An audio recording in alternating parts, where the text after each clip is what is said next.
Hey guys, it's Ren. Welcome back to my channel. It has been quite a while. Today I just wanted to stop by with a quick video showing you guys a new method that I use to install twists into my hair. So because of this whole lockdown situation, I have been using this time to protective style. This is my hair. It is actually 3 weeks since I've had these twists in. It's been 3 going on 4 weeks, and I think personally for protective styling I like to leave it in for at least a month. I think that anything under a month is too short, because the benefit of protective styling is to be able to not manipulate your hair too much. And when you are putting twist in your hair, that's a lot of manipulation, parting your hair into the small sections and braiding it and those things. That's a lot of manipulation. So I don't want to be doing anything to my hair for a good month. So the reason why I wanted to do this video is because I came up with a new method. I don't know if anybody else does it like this, but I saw like 2 different methods online, and I sort of combined them to give me these twists that last a bit longer than installing them the traditional way. So if you want to see my new method for installing twists, just keep watching. To start off this style, I braided my hair into 70 medium-sized plaits. I did 15 in the 2 front sections and 40 at the back. For this style, I used my Adorned by Ren Soft Curl Hair. Now, the type of hair that you use is very important, because you want to get a hair that is more tightly curled. So I'm going to link it down below. Now, to do this method, you don't need to use my hair in particular. I'm just telling you what I used. When you go to the beauty supply, I look for a hair that is not wavy, but rather it has a spiral curl pattern. A more kinky textured hair would ensure that your natural hair doesn't slip out of the twist, and this adds to the longevity of the style. After fluffing the hair, you want to crochet it through the base of the braid by inserting the crochet needle through the base of the plait, and you want to attach it to the end of the braiding hair and pull it through. This will leave you with 3 sections of hair, and you're going to use these 3 sections as 3 strands for a braid, and you're going to braid down for about 2 inches.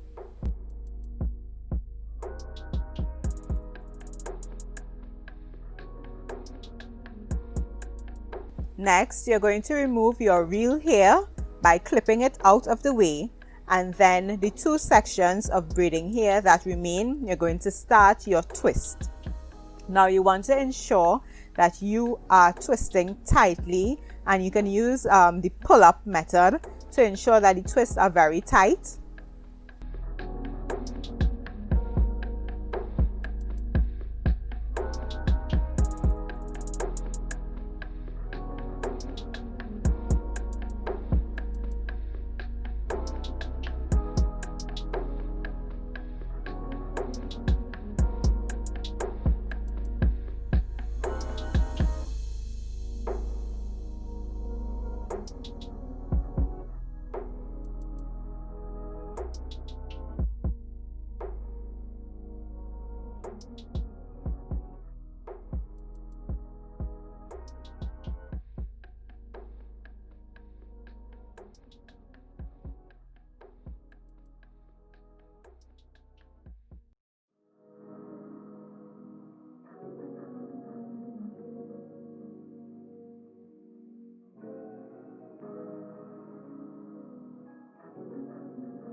The next part is a bit tricky, but you'll definitely get the hang of it with practice.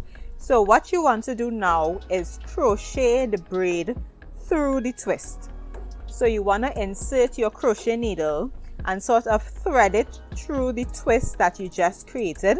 Here you want to get as close as possible to right under where the plait is hanging out of the twist. So you want to snake that crochet needle all throughout the twist until you reach right under where the plait hangs out, and then you want to attach the end of your real hair to the hook of the crochet needle, and then you're just gonna close the hook and pull it through the twist. This method of application is quite similar to when you buy pre-twisted hair and you install them as individuals. This is the same type of method that you use. So you might say, why don't you just use pre-twisted hair? I don't really like the knots that you get at the base of your hair when you crochet pre-twisted hair in. So that is why I chose to sort of mix the best of both worlds together. What I love about this method so much is that your real hair is securely placed in the middle of the twist. It is not getting tangled up with the braiding hair. It is not going to stick out of the braiding hair. It is placed securely in the center, and that's why I feel like this method can even work for people with relaxed hair.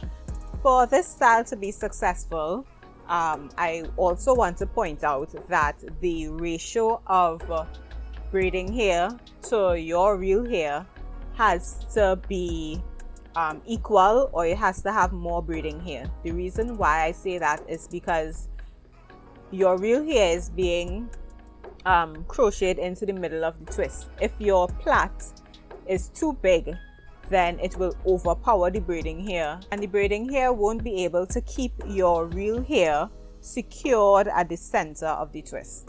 The hair that I use comes with 80 strands, and because this is the first time that I tried this method, I only used 70 strands, and I found that some sections were too big and the hair started to come out of the twist. So the next time that I do this style, I'm going to use all 80 strands of hair. So I'm going to end up with 80 twists on my head. You really don't want this big gap because it will make it easier for the plait to come out of the twist. So you want to get right up under there, as close as you possibly can, so that too much of your braid is not exposed.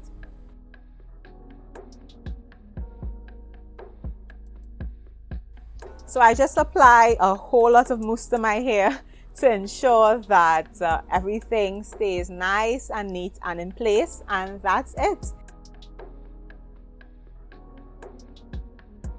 Thanks for watching till the end of this video. Before I go, I wanted to give you a better close-up of my hair. As I mentioned previously, it is about 3 weeks and a couple days old. In about, I think, 4 days, it will officially be 4 weeks since I've had this style in. I'm going to record the takedown for you guys, and you can probably leave your questions below, and I will answer any questions you guys have about this method in the next video. So let me just show you guys my hair. You know, when a headband comes out, that means that there is a lot of flyaways, and that is my biggest problem with this style.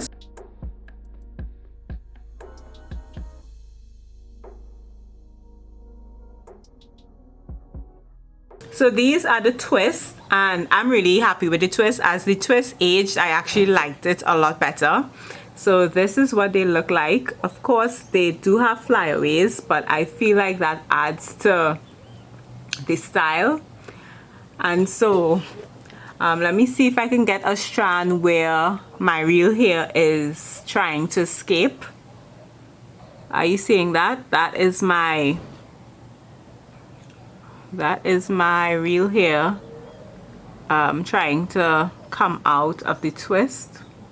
This is another one, and as you can see, this is my real hair popping out of the twist here.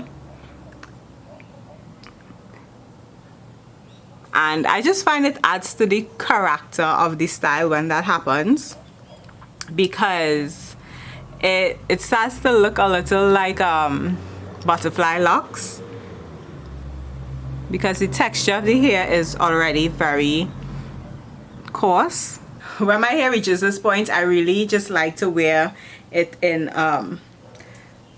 half up and half down, because you're able to slick back the front and put your headband on. It looks even good with like a bun on top. It looks good with like a bun on top, or you can even put your whole hair up in like a high ponytail. It's so versatile. There are so many styles that you can do.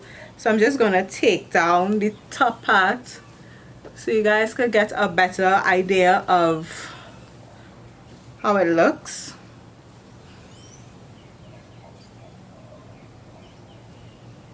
Are you guys seeing that? This is another twist where my hair is trying to escape from the, where my real hair is trying to escape from the twist. So yeah, this is the length of the hair on me. It drops a little below my bust. And yeah, I'm still loving this style so much. Like I said, my only problem are the flyaways at the top. So the next time that I do it, I'm gonna try to do a bit shorter next time, and a new way to secure the hair at the base, because the crochet I experience a lot of slipping, and also there's just a lot of loose hair, a lot of flyaways. I think after 4 weeks it's looking pretty good, and I can probably wear it for longer, but I want to take it out and do the method again. So yeah, that's it. I hope that this video was helpful and that you guys like the results that I got, and I hope that you try it. If you try it, definitely leave a message down below and let me know how it went. As I mentioned previously, I am going to be recording a takedown video in 4 days, so if you have any questions at all, leave it in the comment section below and I will be answering all of your questions in that video. Thank you so much for watching. I hope that this video was helpful, and I will see you next time. Bye!